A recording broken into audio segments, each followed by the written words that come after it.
మేము జనగామ నుండి వరంగల్కు వెళ్తూ ఉంటే దారి పొడవునా హోర్డింగ్ల మీద బ్యానర్ల మీద కడియం అంటే కమిట్మెంట్ అని రాసి ఉంటుంది. కానీ వాస్తవానికి కడియం అంటే కమిట్మెంట్ కాదు, కట్లపాం అని నిన్న రుజువైంది.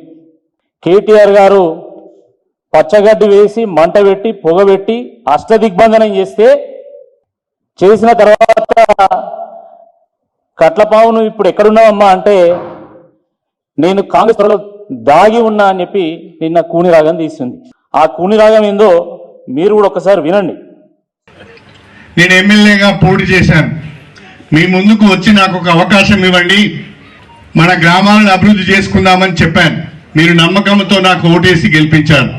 నేను గెలిచిన పార్టీ అధికారంలోకి రాలేదు, కానీ ఈ నియోజకవర్గ ప్రజలకు ఇచ్చిన హామీని ఎట్లా నిలబెట్టుకోవాలి, ఈ గ్రామాలు ఎట్లా బాగుపడాలి, ఈ నియోజకవర్గం ఎట్లా అభివృద్ధి చెందాలని ఆలోచించి నేను కాంగ్రెస్ పార్టీలో చేరడం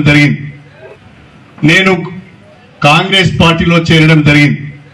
ఇన్ని రోజులు డొంకతిరుడు సమాధానాలు చెప్పినటువంటి కడియం శ్రీహరి గారు నిన్న స్టేషన్ గన్పూర్ నియోజకవర్గం పెద్దపెండ్యాల్లో పబ్లిక్ మీటింగ్లో చాలా స్పష్టంగా చెప్పడం జరిగింది, నేను అభివృద్ధి కోసం కాంగ్రెస్ పార్టీలో చేరినా అని చెప్పి.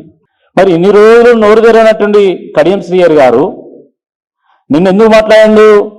ఎందుకంటే ఎట్లావు కోర్టు తనని బర్తరఫ్ చేస్తుందని తెలిసి ఇప్పుడు రాజీనామా చేయక తప్పని పరిస్థితి నెలకొన్నది కాబట్టి ఇప్పుడు నేను కాంగ్రెస్ పార్టీలో చేరినా అని చెప్తున్నాడు.